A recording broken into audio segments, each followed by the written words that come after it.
नमस्कार, आप देख रहे हैं प्रदेश का नंबर 1 और सबसे भरोसेमंद news channel India news Haryana. मैं हूं आपके साथ शुभेंदु सिंह।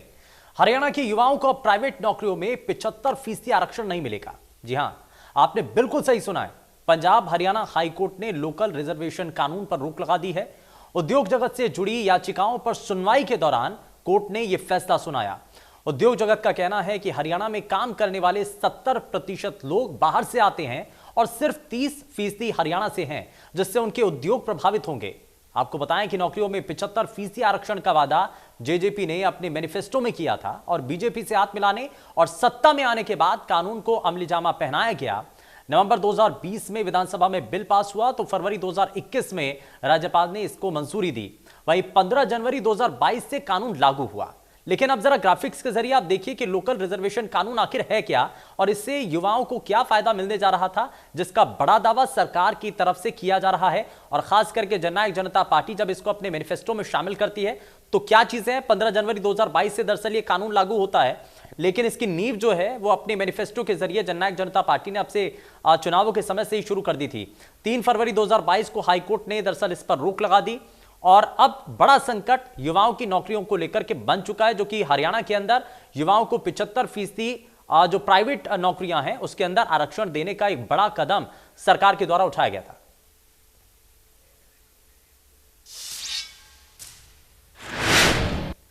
वहीं मुख्यमंत्री ने स्थानीय युवाओं को 75% आरक्षण देने के मामले पर बोलते हुए कहा कि युवाओं को रोजगार दिलाने के लिए सरकार प्रयत्नशील है। उन्होंने कहा कि हाईकोर्ट में मजबूती से केस लड़ेंगे और अगर युवाओं के लिए जरूरत पड़ी तो सुप्रीम कोर्ट भी जाएंगे।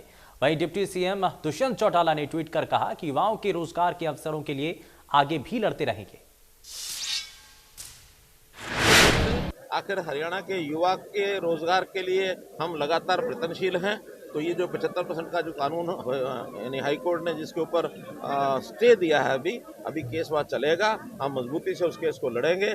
और वैसे ऐसा उदाहरण पहले भी है, जब हमने एक बार पढ़ी लिखी पंचायतों का कानून बनाया था, हाईकोर्ट ने उस पर स्टे लगाया था, उसके विपरीत निर्णय भी दिया था।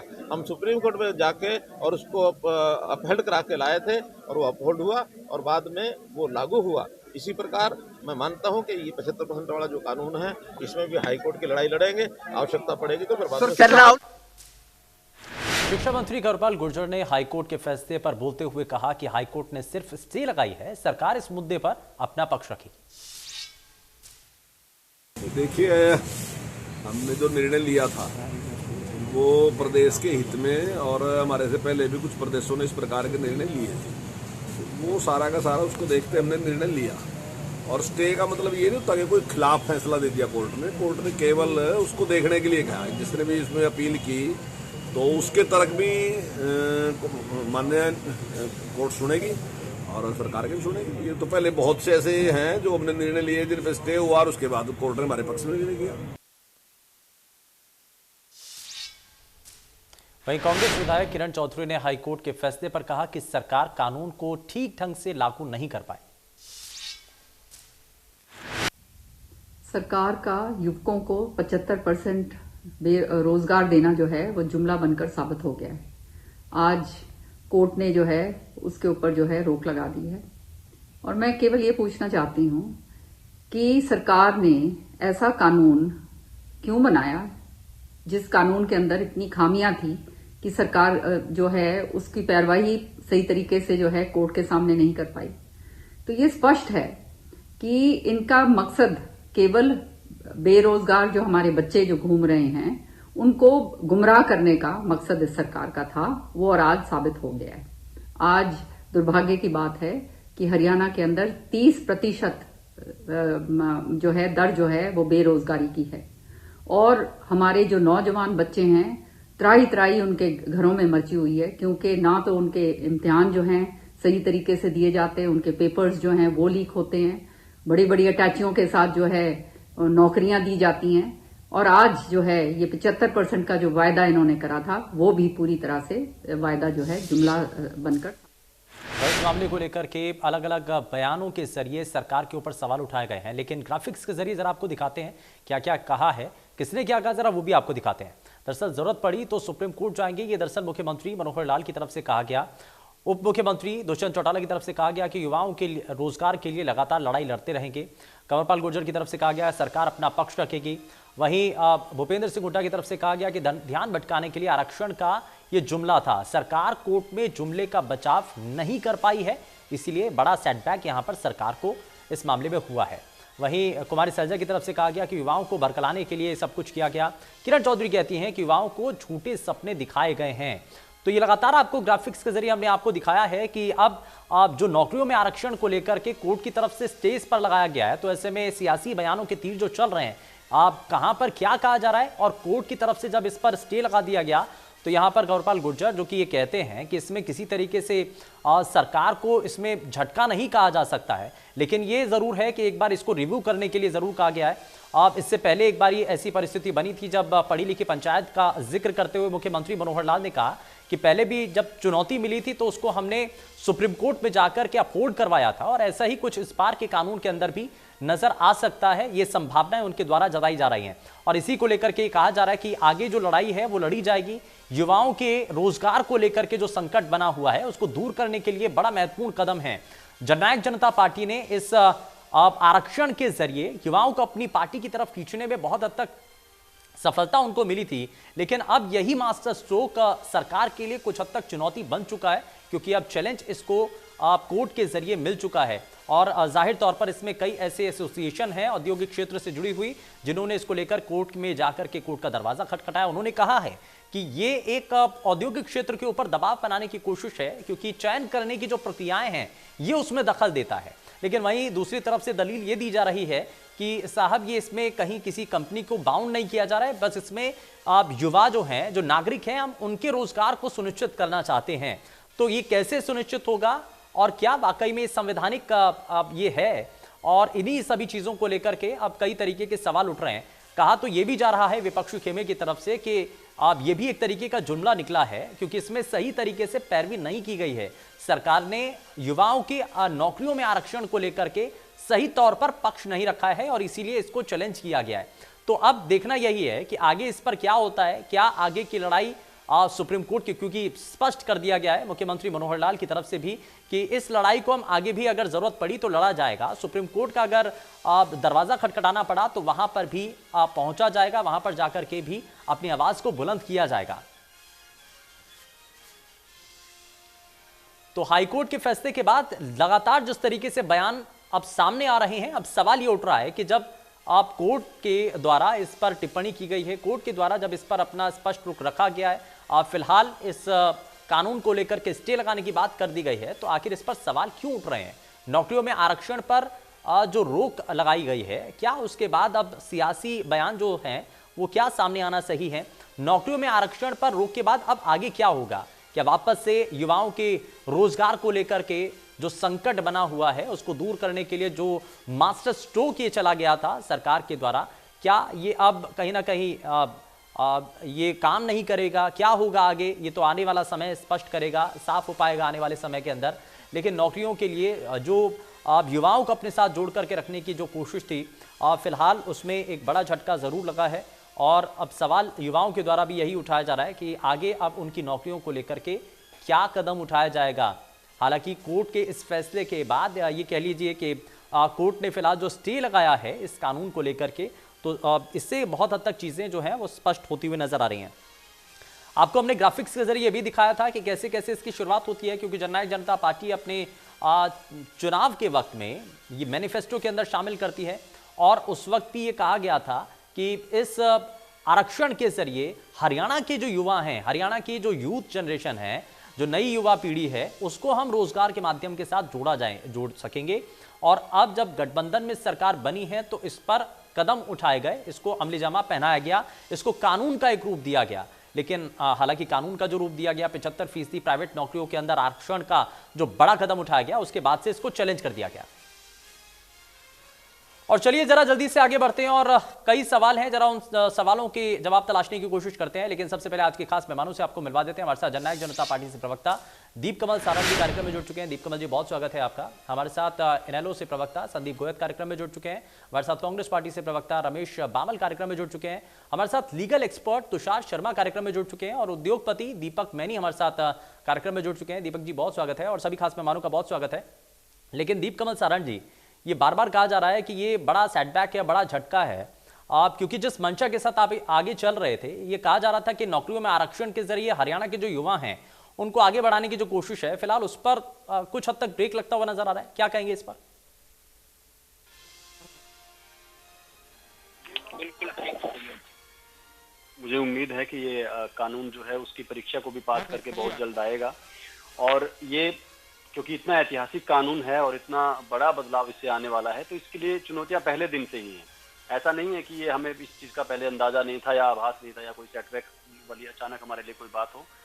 जिस दिन जननायक जनता पार्टी ने और दुष्यंत चौटाला जी ने तीन साल पहले इस बारे में बात कही थी, तभी लोगों ने कहा था कि ये तो सिर्फ लोगों को कहने के लिए। फिर हमने इसको मैनिफेस्टो में जब शामिल किया तब लोगों ने इस पे शंका जाहिर की। जब सरकार में आने के बाद कहा कि हम जो बात कहते थे वो पहले नंबर पर उस काम को करके दिखाएंगे, तब भी लोगों ने ऐसी बातें कही। उसके बाद भी हमें 2-2.5 साल लगे इसको सबको इस चीज के लिए सहमति बनाने के लिए। राज्य सरकार के अंदर, यहाँ तक कि राजभवन में भी कुछ आपत्तियां थी, वहां पर भी हमने पूरा क्लैरिफिकेशन इसके लिए राज्य सरकार की तरफ से भिजवाया, कानून विभाग की तरफ से, लेबर विभाग की तरफ से।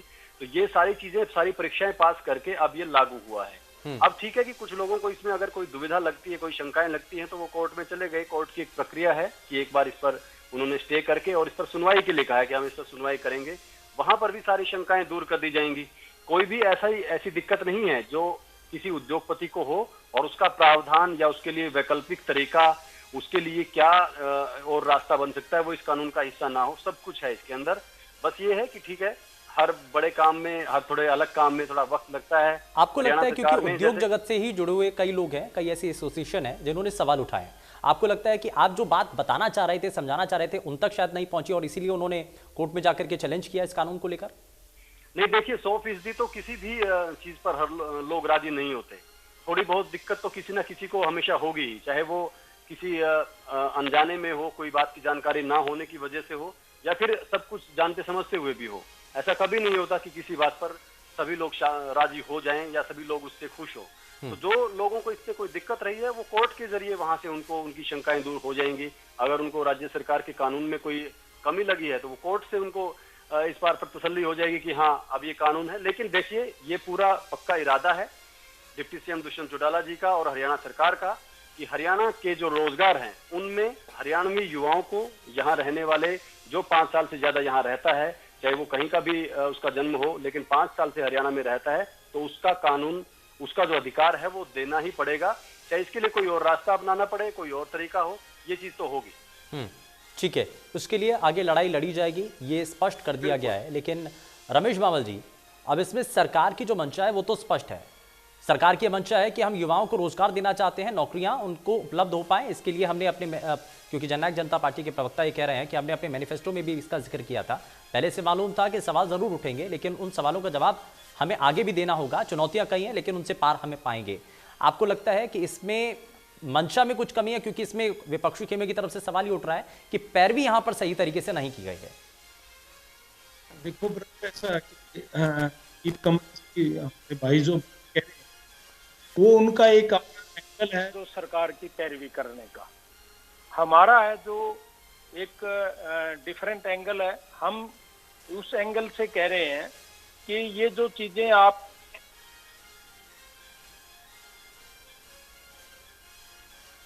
रमेश जी जो प्रॉब्लम देखना चाहिए। सुन पा रहे हैं रमेश जी? अपनी बात रखिए। रमेश बाबा जी, चलिए वापस लौटता हूँ, कुछ टेक्निकल इशू आ गया है, जरा उसको दुरुस्त कर लेते हैं। लेकिन जरा आप इनेलो से हमारे साथ प्रवक्ता संदीप गोयत भी कार्यक्रम में है। संदीप जी, अब इसको लेकर के मंशा पर तो कहीं से कहीं तक कोई सवाल नहीं है ना? देखिए शुभेंद्र जी, मंशा के ऊपर तो सवाल पहले दिन से ही था। हाँ। जब से गठबंधन की सरकार ने प्राइवेट नौकरियों में 75% आरक्षण देने का एक जुमला जो हरियाणा के 25 लाख बेरोजगार युवाओं के बीच में फेंका, पहले दिन से ही सरकार की नीयत में खोट था। शुरुआत के अंदर तो इन्होंने हमें 6 जुलाई के आसपास, आपको ध्यान हो, 2020 में इन्होंने कहा कि 50,000 रुपए तक की नौकरियों में हम हरियाणा के युवाओं को, बेरोजगार युवाओं को नौकरी में आरक्षण देंगे। ठीक है। उसके बाद उन्होंने उस सीमा को 50,000 से 30,000 कर दिया। मतलब आप अधिकारी नहीं लगाना चाहते, आप यहाँ पर चपड़ासी लगाना चाहते हैं। सरकार की मंशा ये थी। दूसरी बात, जो पहले हरियाणा डोमिसाइल बनने की एक कानूनी प्रक्रिया होती थी, जिसमें शायद 10 साल का या 15 साल का निवासी होने के बाद ही हरियाणा के नागरिक को डोमिसाइल का सर्टिफिकेट मिलता था, उसकी अवधि को घटा के 5 साल कर दिया। अगर पड़ोसी राज्यों के लोग अगर 5 साल से यहाँ बैठे तो वो हरियाणा के डोमिसाइल हो जाएंगे।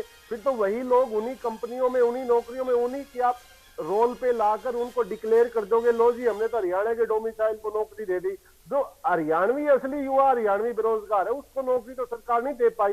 इसके अलावा तीसरी चीज में सवालिया निशान यहाँ खड़ा होता है, मंशा जो थी, क्योंकि कानून में कुछ ना कुछ तो कमी रही होगी, तभी माननीय उच्च न्यायालय ने रोक लगाई है।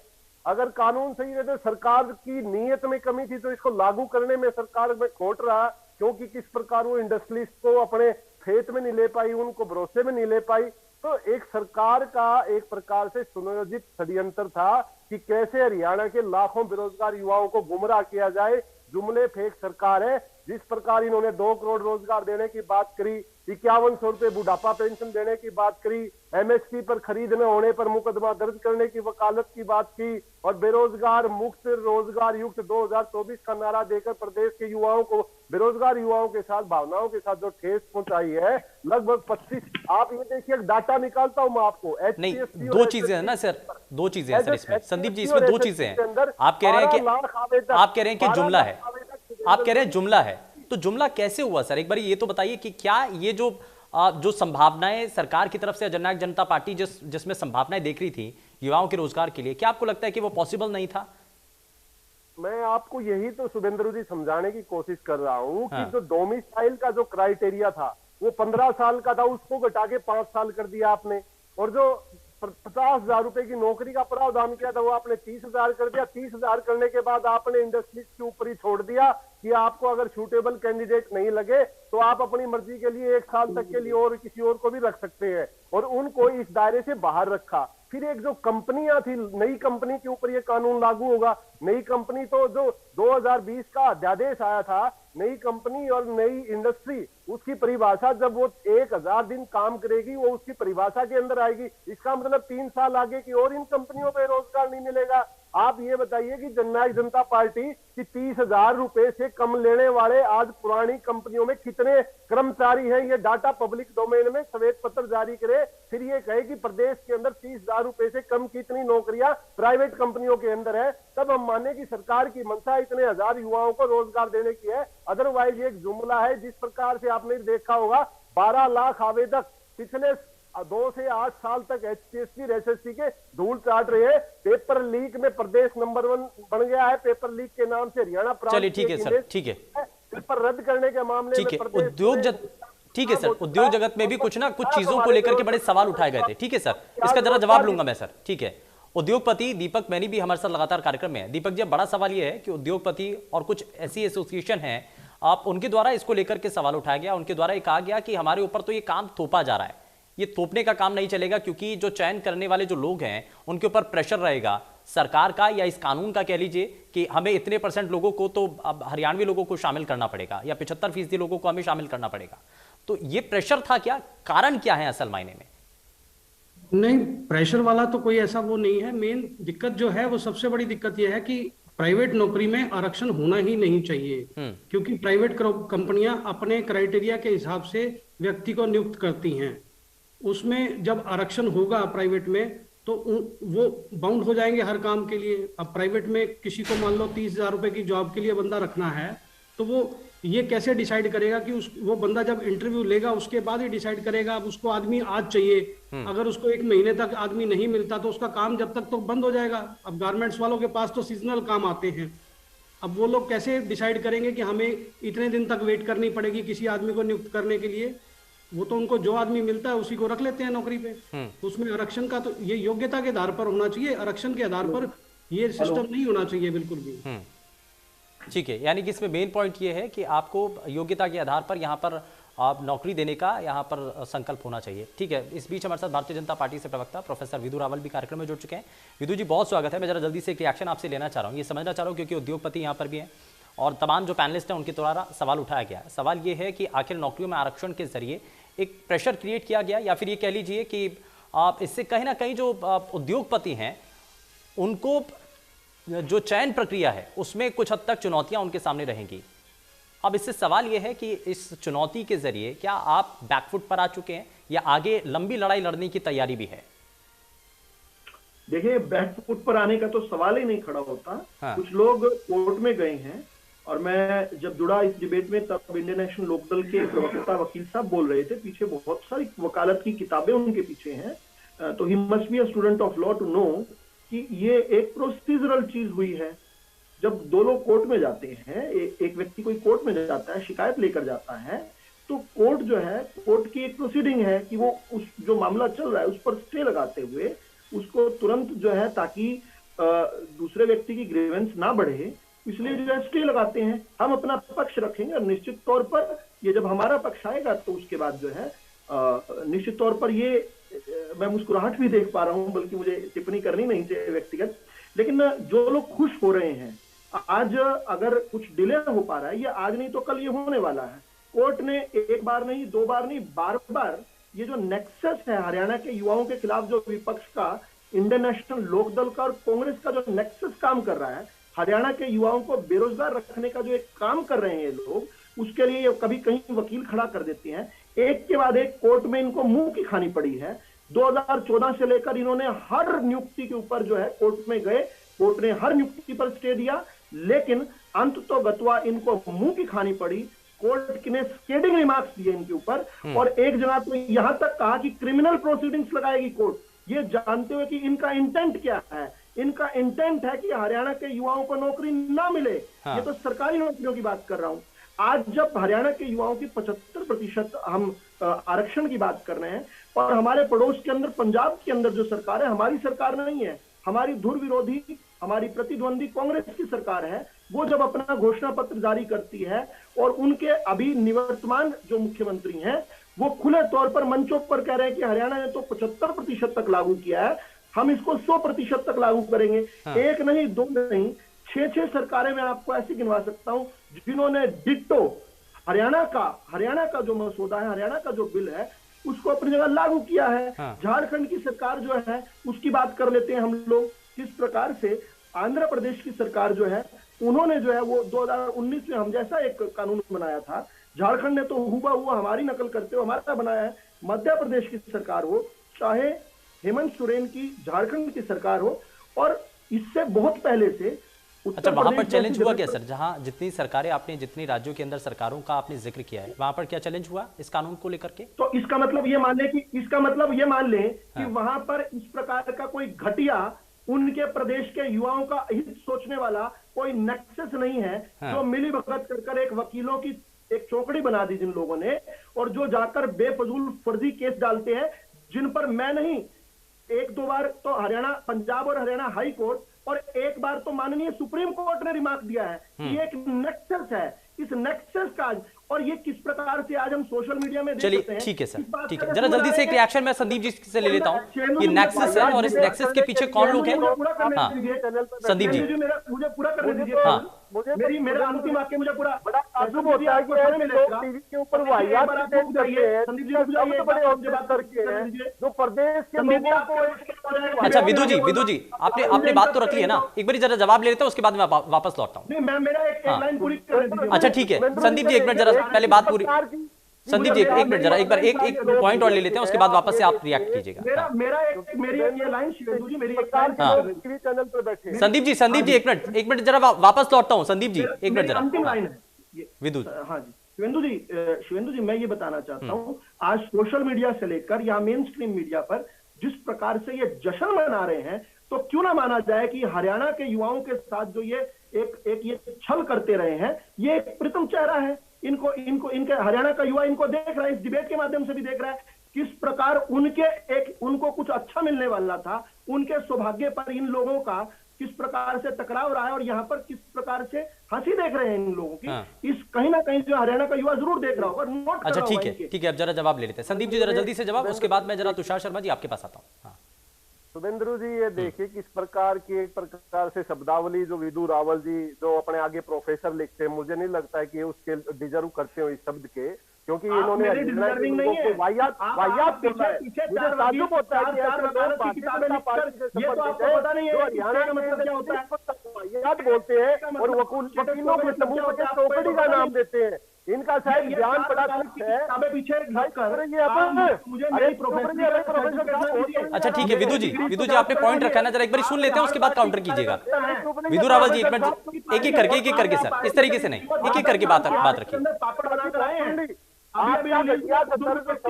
मैं उनका सम्मान करता हूँ, लेकिन तिहाड़ के अंदर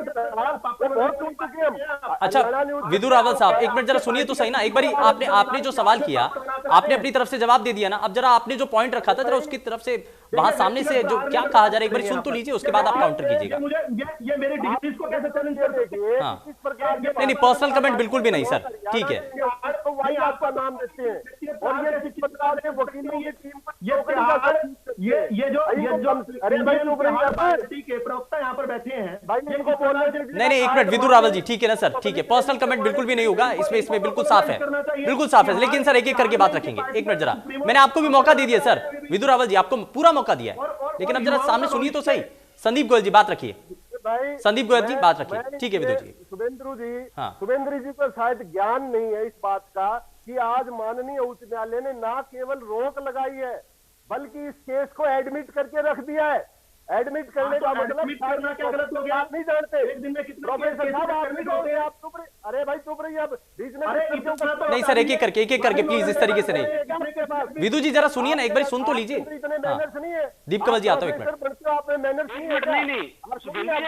जी क्या आपके प्लेटफॉर्म का मिसयूज कर रहे हैं? आप ये देखिए एडमिट किया है तभी तो स्टे लगाया है। प्रकार से कोर्ट की प्रक्रिया को क्यों बता रहे हैं? ये कौन से लोग बता रहे हैं? करने की कोशिश करते हैं। एडमिट किया है तभी तो स्टे लगाया है। अभी उस तरह की सिर्फ स्टे नहीं लगाया है, एडमिट भी किया है। केस को इस केस को एडमिट करने के बाद आप ये मानिए कि कई साल के लिए केस पे सुनवाई नहीं हो पाएगी। अच्छा चलिए ठीक है संदीप गोयल जी ठीक है, आपने अपना पॉइंट रख लिया, लेकिन जरा मैं इसमें तुषार शर्मा जी को जोड़ देता हूँ। लीगल एक्सपर्ट भी हमारे साथ है, लीगल एक्सपर्ट भी है, जरा तुषार शर्मा जी को जोड़ रहा हूँ। तुषार शर्मा जी अब ये बड़ा सवाल है क्योंकि सरकार की तरफ से कोशिश यही है कि युवाओं को आरक्षण दिया जाए और आधार बता करके कि कई राज्यों को के द्वारा इसको अपने यहाँ इसको इंप्लीमेंट किया गया है, लेकिन उसके बावजूद हरियाणा के अंदर इसको चैलेंज कर दिया जाता है। अब स्थिति क्या आपको नजर आती है आगे? आप सरकार की तरफ से कहा जा रहा है कि हम आगे अगर लड़ाई होती है तो हम आगे लड़ाई लड़ेंगे, सुप्रीम कोर्ट तक भी जाएंगे। देखिए पहली बात मैं ये आपको स्पष्ट कर देना चाहता हूँ कि अभी मुकदमा पेंडिंग है, भी सिर्फ एक इंटरिम स्टे कोर्ट ने ग्रांट की है, कोई फाइनल फैसला नहीं हुआ है।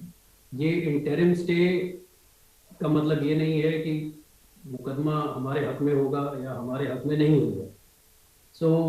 अभी सारा कुछ कोर्ट में पेंडिंग है, कोर्ट फाइनल वर्डिक्ट देगी, उसके बाद बात सुप्रीम कोर्ट जाने की है। हाँ इस स्टेज पे अगर हरियाणा सरकार जाना चाहती है इंटरिम ऑर्डर के अगेंस्ट, वो उनकी चॉइस है, पर अभी तक कोई भी कोर्ट ने फाइनल वर्डिक्ट इस एक्ट को एक्सेप्ट करते हुए या रिजेक्ट करते हुए नहीं दिया है। पहली बात।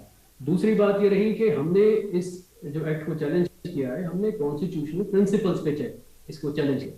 हमारी किसी के साथ कोई पर्सनल एनिमिटी नहीं, या हम हरियाणा सरकार के या हरियाणा जैसे आप कह रहे हैं कि यूथ के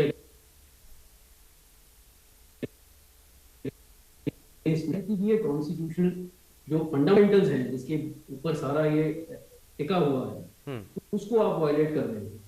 अब और सरकारें फॉलो अप कर रही हैं। एक आंध्र प्रदेश की बात की, आंध्र प्रदेश में केस पेंडिंग है, किसी ने चैलेंज किया हुआ है, वो पेंडिंग है। बाकी केसेस चेक करेंगे, हो सकता है वहां भी पेंडिंग हो, मैंने उस चीज को अभी तक नहीं वेरीफाई की। बात सवाल ये है कि क्या सरकार के पास कॉम्पिटेंस है इस तरह के एक्ट को लेकर आने की या नहीं, ये न्यायालय ने फैसला करना है। मॉरली करेक्ट है नहीं करेक्ट है ये फैसला न्यायालय नहीं करेगा। लीगल प्रिंसिपल्स पे हम एग्जामिन करते हैं, हम लोग अपना प्रेजेंट कर रहे हैं, सरकार ने अपना पक्ष प्रेजेंट किया। ऐसा नहीं है कि सरकार ने नहीं किया, वो जो कर सकते थे उन्होंने किया, हम जो कर सकते थे हमने किया। हमारे पास लीगल राइट है कोर्ट में जाने का, हमने एक्सरसाइज किया, हम उस चीज से एग्रीड थे, इंडस्ट्रीज एग्रीड थी इस डिसीजन से, तो हम कोर्ट में चले गए। सरकार अगर अग्रीड है हाईकोर्ट के फैसले से, इंटरिम फैसले थे, तो वो इंडस्ट्रीज को प्रैक्टिकल डिफिकल्टीज थी, उनके एज एन एम्प्लॉयर उनके राइट्स को ये चीज अफेक्ट कर रही है। हाँ। किसी इंडस्ट्रियल यूनिट ने कभी हरियाणा यूथ के साथ कोई डिस्क्रिमिनेशन थोड़ी की है। वो रिक्रूटमेंट के लिए हम कोई ऐसा कोई न्यूज थोड़ी देते हैं, ऐसी कोई पब्लिकेशन थोड़ी करते हैं कि हमें हरियाणा की यूथ नहीं चाहिए। और ये जो क्राइटेरिया है 30,000 से कम की बात कर रहे हैं, उसमें एम्प्लॉयमेंट की बात है, उसको इनवाइट कैसे किया जाता है? सिंपल नोटिसेस फैक्ट्रियों के बाहर लगा दिए जाते हैं, लोकल न्यूज़पेपर में खबरें डाल दी जाती हैं कि जी वैकेंसीज हैं, आके अप्लाई कर दीजिए। कोई भी अप्लाई कर सकता है, हरियाणा का युवक भी अप्लाई कर सकता है, बाहर का भी अप्लाई कर सकता है। जो बेटर कैंडिडेट हमें लगता है उसको एम्प्लॉय कर लेते हैं। हमने किसी को मनाही थोड़ी की है कि आप आए या आप ना आए, तो कोई रिस्ट्रिक्शन थोड़ी है इस बात पर, ठीक है ना जी। सो ये प्रैक्टिकल डिफिकल्टीज हैं जो इंडस्ट्रियलिस्ट ने फेस की, या जो उनको लगता है कि उनके साथ गलत हो। हाँ। इनकम टैक्स में या कोई किसी का बेनिफिट नहीं है। हाँ। वो अपना खुद का पैसा लगा रहे हैं, इंडस्ट्री चला रहे हैं, तो उसमें सरकार इंटरफेरेंस क्रिएट कर रही है, इससे उनको तकलीफ है। और उनका राइट है कॉन्स्टिट्यूशनल कि उसको प्रोटेक्ट कर सके।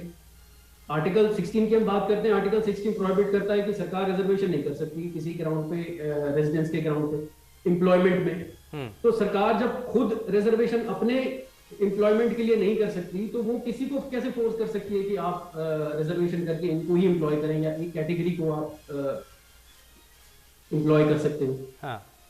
बाकी डेमोग्राफिकली अगर आप देखिए, ज्योग्राफिकली इसमें और भी, जब मैं इंडस्ट्रियलिस्ट से बात करता हूं तो उनके अपने प्रैक्टिकल इश्यूज हैं। हाँ। माने सर इंडस्ट्रीज के वो बॉर्डर पास है। अब हरियाणा में 30,000 की नौकरी के लिए कोई आपको लगता है युवक पंचकूला से चला जाएगा या किसी और पार्ट से हरियाणा के 30,000 की नौकरी के लिए वो मानेसर चला जाएगा? वो तो लोकल युवक वहां का जो वहां का रेजिडेंट है वो ट्राई करेगा। हाँ। ऑन द कॉन्ट्रेरी अगर आप देखें कि जो बॉर्डर का एरिया है, जैसे भिवाड़ी है या जो राजस्थान बॉर्डर का कोई गांव है, वहां से अगर कोई आना चाहता है नौकरी करने के लिए, तो हम उसको मना कर देंगे इसलिए कि आप राजस्थान से हैं। और इसकी आप लार्ज स्केल इंप्लीकेशन देखिए कि अगर हर स्टेट इस तरह का कानून लेकर आने लगी, तो यूनिटी, एक कंट्री की यूनिटी की बात हम करते हैं कि one country, nation, one nation, we are citizens of India. ठीक है। तो वो सिटीजंस ऑफ इंडिया पर बात कहाँ रहेगी? फिर तो we are Haryanvi, we are Punjabi, we are Rajasthani. ठीक है, यानी कि 2-3 पॉइंट सामने आ रहे हैं। ठीक है, मैं जरा एक एक करके रिएक्शन ले लेता हूं। दीपकमल जी, आप कुछ कहना चाह रहे थे और मैं जरा इस पर भी आपसे रिएक्शन ले रहा हूं कि अगर हर राज्य, बड़ा अच्छा पॉइंट यहाँ पर तुषार शर्मा जी ने कहा है, और जब आप लेकर के भी आ रहे थे तो उस वक्त ये पॉइंट बार बार उठाया जा रहा था कि अगर हर राज्य के द्वारा अगर इसी तरीके से अपने राज्य के युवाओं के लिए अपने राज्य के अंदर नौकरियों में आरक्षण को लेकर के अगर कदम उठा दिए जाएं तो बड़ा मुश्किल हो जाएगा एक राज्य से दूसरे राज्य में जाकर के काम करना। नहीं, देखिए, ये एक तो इस तरीके से थोड़ा भ्रम की बात है कि पूरे तरीके से ही कोई जो है एक ही जगह के लोग हो जाएंगे। ये सिर्फ 30,000 रुपए तक की नौकरी वाले लोगों के लिए है, और उसमें भी अगर किसी एक स्किल के लोग एक राज्य में नहीं मिलते हैं तो वहां पर इंडस्ट्री को पूरा अधिकार है कि वो एक एप्लीकेशन डिस्ट्रिक्ट कमिश्नर को देकर दूसरे राज्यों से भी रिक्रूट कर सकता है। फिर उसमें उनको 75% हरियाणा से लेने की जरूरत नहीं पड़ेगी। मुझे इसमें एक चीज पर ऐतराज है, जो बीच में संदीप गोयल जी कह रहे थे कि स्टे नहीं, सिर्फ स्टे नहीं, उसको एडमिट भी कर लिया है। अभी अपनी वकालत की 2-4 बातें कहकर अपने समर्थकों को गुमराह करना चाहते हैं, या फिर हरियाणा के जो आपके इंडिया न्यूज के दर्शक हैं उनको इतना बेवकूफ मानते हैं कि ये इसका अंतर नहीं मानते कि एडमिट किया है तभी तो स्टे लगाया है, और एडमिट करके सुनवाई होगी तो इससे तो फायदा होगा हमें। हम तो चाहते हैं कि सुनवाई होगी, स्पष्ट हो जाए। एक मिनट गोयल जी, सुन लीजिए एक मिनट बात। आपकी पार्टी के राष्ट्रीय अध्यक्ष ओम प्रकाश चौटाला जी क्या कहते हैं? राष्ट्रीय अध्यक्ष ओम प्रकाश चौटाला जी कहते हैं कि देश के हर नागरिक को समान अधिकार है। ये उनकी खबर है, ये इस खबर पर उनकी प्रतिक्रिया है। ओम प्रकाश चौटाला जी कह रहे हैं कि ये कानून नहीं बनना चाहिए, ये कानून हरियाणा के युवाओं के लिए जरूरत नहीं है, कोई दिक्कत नहीं है रोजगार की हरियाणा में, और समान जो है वो अवसर मिलने चाहिए। ओम प्रकाश चौटाला जी कह रहे हैं, आपकी पार्टी के प्रमुख नेता कह रहे हैं। आप वकील बनकर क्यों नहीं खड़े होते उद्योगपतियों के साथ हाईकोर्ट में? आइए हाईकोर्ट में और वकालत कीजिए उद्योगपतियों की, और देखिए फिर वहां पर इस कानून को रद्द करवाइए। अगर आपकी पार्टी का ये स्टैंड है, ये कैसी रीजनल पार्टी है? दुर्भाग्य ऐसी रीजनल पार्टी का जो अपने हरियाणा के लोगों की बात नहीं सोच सकती। ये स्टैंड तो भारतीय जनता पार्टी या कांग्रेस के लोग कोई कहते तो समझ में आती, जिनको हर राज्य में वोट लेने हैं। इंडियन नेशनल लोकदल हरियाणा की पार्टी अपने आप को कहती है और हरियाणा के युवाओं के खिलाफ खड़ी है। थोड़ी तो शर्म कीजिए, जितनी आपकी पार्टी में गुंजाइश होती है उसको भी खत्म कर रहे हैं आप, उसको भी खत्म कर रहे हैं। इनेलो का भविष्य बिल्कुल जीरो पे लेके जा रहे हैं। संदीप जी जरा जल्दी से एक रिएक्शन संदीप जी से। हाँ और मुझे एक बात में और सुविधा दिखी है इसकी। हाँ शिवेंदु, एक बात में अच्छा ठीक सुविधा है। दिखी है। हाँ संदीप गोयत ने एक एक करके वो सारी खूबियां इस कानून की गिनवा दी जो हमने उद्योगपतियों को राजी करने के लिए, उनकी सहूलियत के लिए इस कानून में प्रावधान बनाया है। संदीप गोयत इनेलो प्रवक्ता ने कानून को कमजोर बताने के लिए वो सारी बातें गिनवा दी। ये सरकार के वकील बने हुए हैं, ये खुद दुविधा में है कि इनकी पार्टी हरियाणा की पार्टी है। अच्छा ठीक है, जरा ठीक है संदीप जी अब जरा स्टैंड तो क्लियर कर दीजिए, चाहते क्या है आप, आईएनएलडी चाहते क्या है, स्टैंड तो क्लियर कीजिए, बताइए तो सही। हाईकोर्ट में आ गए उद्योगपतियों के वकील बनकर। अच्छा ठीक है संदीप जी बताइए ना। यही तो एक बड़ा ताज्जुब वाली बात है, जहां चौधरी ओम प्रकाश चौटाला जी को अपना आदर्श मानते, आज उन्हीं की बात के ऊपर सवालिया निशान खड़ा करते कि चौधरी ओम प्रकाश चौटाला ने इस प्रकार की वकालत का विरोध किया।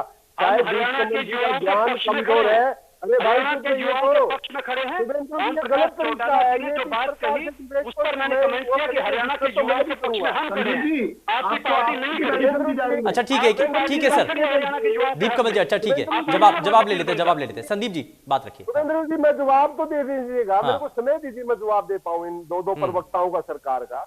आप शायद दीप कमल जी का ज्ञान थोड़ा छोटा है, इन्हें शायद 2002 का टाउन एंड कंट्री प्लानिंग का वो सरकारी आदेश ये भूल गए, जिसमें चौधरी ओम प्रकाश चौटाला जी ने कहा था अगर कोई कंपनी, अगर कोई इंडस्ट्री हरियाणा में एनओसी लेती है, वो आपका परमिशन लेगी, उसके लिए 75% उनको आरक्षण देना होगा, लोकल लोगों को नौकरी देनी होगी। ये किस बात के ऊपर सवाल खड़ा कर रहे हैं, ये भूल गए। जब ये इंडियन नेशनल लोकदल में थे, ये उसी पत्र को भाजपा को दिखाते थे, उसी लेटर को भाजपा को दिखाते थे जब ये इंडियन नेशनल लोकदल में थे। आज ये उसी चौधरी ओम प्रकाश चौटाला जी के ऊपर आरोप लगाते हैं, जबकि चौधरी ओम प्रकाश चौटाला जी ने इसको आज से 20 साल पहले लागू करने का आदेश किया था। और वो आज दुष्यंत चौटाला का प्रेस नोट के अंदर भी रिफ्लेक्ट होती है वो बात, जिसमें दुष्यंत चौटाला ने कहा कि भाई इंडस्ट्रीज के साथ एक एग्रीमेंट होता है, एग्रीमेंट से बाहर नहीं जा सकते। तो टाउन एंड कंट्री प्लानिंग का वो लेटर 2002 का वो यही कहता है कि किसी इंडस्ट्री या कंपनी को सेटअप करने के लिए उसको जब एग्रीमेंट होगा तो कंडीशन होगी। अच्छा संदीप जी रोजगार देंगे। अब जिस स्टेटमेंट को आधार बना करके दीप कमल सारंग जी ये कह रहे हैं ना कि समान नौकरी, ठीक है ना, नौकरियों में समान अधिकार होना चाहिए, तो क्या ये सही है, क्या ये सही है? आप बताइए ना, या तो आप हरियाणा के युवाओं के साथ खड़े हैं, आप बताइए ना, स्टैंड तो क्लियर कीजिए, मैं यही तो पूछना चाह रहा हूँ। मैं उत्तर दे रहा हूँ शुभेंद्र जी इस बात का कि चौधरी ओम प्रकाश चौटाला जी ने कहा कि देश के हर नागरिक को समान अधिकार होना चाहिए, ये संवैधानिक दायरे में सही है। हाँ। या तो ये कहते कि भी देश के नागरिक को समान अधिकार नहीं होना चाहिए, ये संविधान के खिलाफ बोलेंगे। नहीं, ये तो दो तरीके की बातें होगी ना सर। अच्छा ठीक है, मैं इसमें विदु जी को जरा जोड़ रहा हूँ, ठीक है, विदु जी को जोड़ रहा हूँ। दीपक जी आता हूँ आपके पास। हाँ विदु रावल जी, ठीक है, संदीप गोयल जी एक मिनट जरा, ठीक है, विदु रावल जी। संदीप जी मैं उम्मीद करूंगा आप इस बार मुझे इंटरप्ट नहीं करेंगे। आप तो बहुत इंटरप्ट करते हो। संदीप जी ठीक है, एक करके, ठीक है विदु जी बात रखिए। आप ये मीठी बातें करके आप मुझे संदीप जी टाइम खराब हो रहा है। अरे भैया आप टाइम खराब कर रहे हैं। अच्छा ठीक है संदीप गोयल जी एक मिनट जरा सुनिए ना, सुनिए, एक करके बात रखिए, एक मिनट जरा रुक जाइए। विदु रावल जी बात रखिए। सांप वाली बात नहीं चलेगी। विदु रावल जी बात रखिए ना। संदीप गोयल जी एक मिनट जरा सुनिए ना सर, सुनिए एक मिनट, ठीक है विदु रावल जी। करते हो और हमसे अपील करते हो। देखो इन्होंने एक काम का, संदीप जी ने तो कोई काम की बात नहीं की, लेकिन हमारे मित्र जो लीगल एक्सपर्ट है सुशांत जी, उन्होंने एक दो सवाल उठाए, मैं चाहूंगा कि उनका जवाब दिया जाए। उन्होंने कहा कि एक स्किल क्राइसिस की बात कही, एक तो उन्होंने कि कोई स्किल क्राइसिस रहेगा। दूसरा उन्होंने कहा कि वन इंडिया वाला जो पॉलिसी है उसके तहत जो है ये कहीं ना कहीं उस पर चोट है, दूसरे प्रदेश भी लागू कर देगी। देखिए हो क्या रहा था शिवेंदु जी, इसको ध्यान से समझने की आवश्यकता है। हरियाणा के अंदर जिस प्रकार से पिछले कुछ समय में स्किलिंग को बढ़ावा दिया गया, देश की पहली विश्वकर्मा स्किल यूनिवर्सिटी बनाई गई, हमने स्किल डेवलपमेंट के लिए जो लैंडमार्क काम किया है, हमने लगभग 19 लाख युवाओं को जो है स्किल्ड किया है इस समय में। तो उस नाते से हमने एक बहुत अच्छा एक कंड्यूसिव कैपिटल तैयार किया, स्किल कैपिटल तैयार किया इंडस्ट्री के लिए। साथ साथ हम यहाँ पर जो फैसिलिटीज दे रहे हैं और जिस प्रकार से हरियाणा के अंदर लॉ एंड ऑर्डर की सिचुएशन को हमने मेंटेन करने की कोशिश की, हालांकि समय समय पर विपक्ष षड्यंत्र उसके खिलाफ भी करता रहा, तो इंडस्ट्रीज हरियाणा के अंदर आ रही हैं।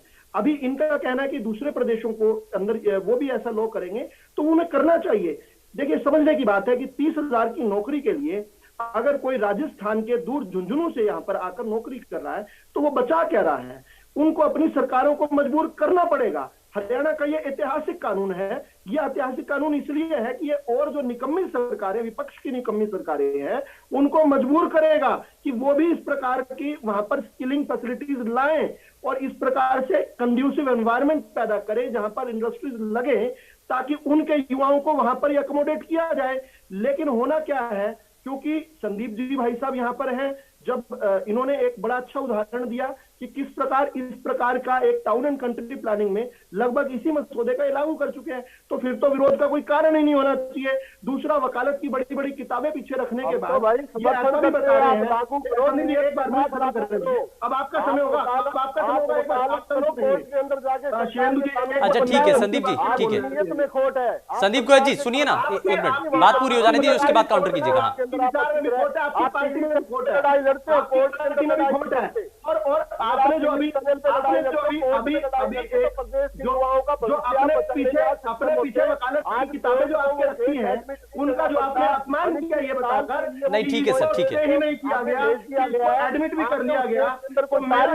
अच्छा ठीक है, इसमें जो ठीक है उद्योगपति इसमें क्या कह रहे हैं, इसमें जो आपने विदुर रावल जी एक सुझाव दिया है ना, ठीक है, इसमें एक पॉइंट ये भी है, ठीक है, एक मिनट जरा, एक मिनट सर, एक मिनट सुनिए ना संदीप जी, एक मिनट जरा सुनिए, दीपक जी को जरा जोड़ रहा हूँ, दीपक जी को जरा जोड़ रहा हूँ। संदीप गोयल जी एक मिनट जरा सुनिए, संदीप गोयल जी सुनिए ना, सुनिए, दीपक मैनी साहब, अब यहाँ पर यहाँ पर ना जितने भी उद्योगपति हैं उनके सामने बहुत अच्छी चीज यहाँ पर यह है कि अगर आपको स्किल्ड अगर मैन पावर नहीं मिल रही है तो इसके लिए आप बकायदा एसडीएम के पास जाकर के एक आप पत्र दे सकते हैं, आप बता सकते हैं, उसके बाद आप फ्री एंड होकर के अपना काम कर सकते हैं। उसमें 75 आरक्षण का जो नियम है वो उस पर काम नहीं करेगा।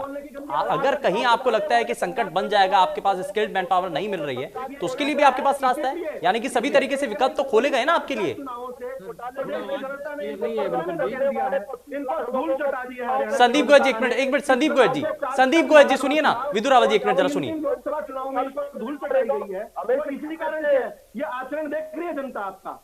और मैं अंतिम अपनी बात ये करूं, नहीं संदीप गोयल जी एक मिनट, विदुर रावल जी ठीक है सर, ठीक है, एक मिनट जरा दीपक मैनी जी बात पूरी कीजिए जल्दी से। मुझे नारे देकर बेरोजगार संदीप गोयल जी सुन रहे हैं आप, मेरी आवाज पहुंच रही है आप तक, आप सुन पा रहे हैं सर? इस तरीके से मत करिए ना, ठीक है, एक मिनट दीपक मैनी जी बात पूरी कीजिए।